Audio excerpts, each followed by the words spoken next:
lang.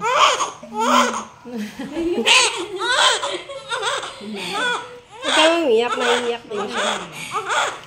Malabas na yun. Tears of joy. Tears of joy ni Mane. Ito na, si baby. 2.4 kilograms lang po yan. Ang cute. Di ba mas mabilis ilabas pag maliit, ano? Oh, nasa na yung mga ngiti mo kanina? Sabi ko na eh. Mapapawi din ang ngiti. Kasi kanina, ngiti-ngiti lang siya eh. Yan ay ano, masakit na ba? Sobra na po. Diba? Sabi ko sa'yo, masakit talaga yan.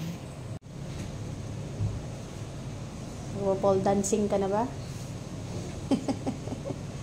Pole dancing ka na sa sakit? Pa-intense talaga ng pa-intense. Tapos iba na po sa puso. Oo, naikot na talaga ang sakit niya. Sasalitan yung dalawa. Sasalitan po. Kaya talaga, naaho na si baby. Dito na tayo sa finale. Kailangan mo na ng matinding erect, ha? Tabaan mo na puno ng buwelo, ha? Kasi nandito na sa buwan. Para kanyang sisisid na malalim kapag i-erect ka na, ha? Pag walang hilab, sige. Higop sa ilong, higop sa bibig, ha? Sige. Sigil, hinga, dugso. Dugsumi. Very good. Sige, dugsumi, dugso. Okay. Sige, dugso. Okay, ilalakas pa yun din. Kailangan pa natin ng mas malakas kasi natin yung bunga doon. Labas na yung 1/8. 3/4 na lang ang palalagasin mo. Sige, chinin mo. Yan, nalaling. Sige, dito mo yan. Sige, dugsungan mo yan. Sige, dugsong. Ito na. Okay. Sige, dito. Very good. Sige, todo mo na. Hiyaw mo, gusto mo. Sige, dito. Hiyaw mo, walang problema. Sige, dito.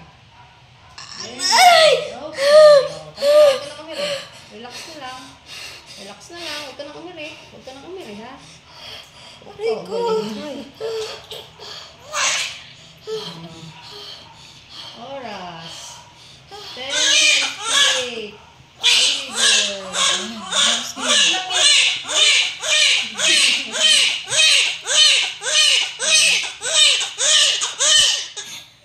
Liit. Wala kang laceration.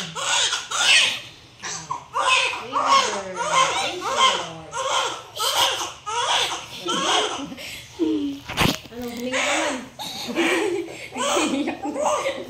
Naiiyak ka na rin sa tuwa. Tuwa na yan si Joboy. Hilit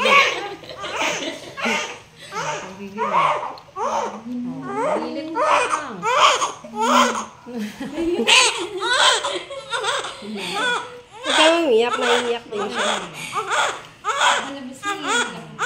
Tears of joy. Tears of joy ni Mane. Diba? Ang sarap sa pakiramdam. Parang nawala lahat ng sakit sa mundo. Sabi yung good. Pag maliit lang talaga, mabilis na nalabas. Diba? Galing eh. Wala pati itong laceration.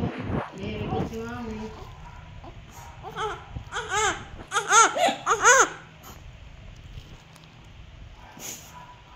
Pwede na.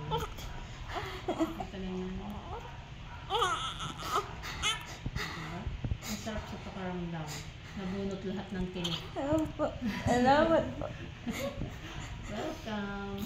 Thank you, Lord, at nakaraos na. Okay. Thank you sa pananood. Kailangan nyo din sa pag-gari. Ito na, si baby. 2.4 kilograms lang po yan. Ang cute. Di ba mas mabilis ilabas pag maliit, ano? Para lang nag-slide si baby dun sa kanina sa puerta mo eh. Mas madali talaga ilabas pag maliit si baby. So, thank you Lord. At ayun ang cute na baby girl. Congratulations. Welcome.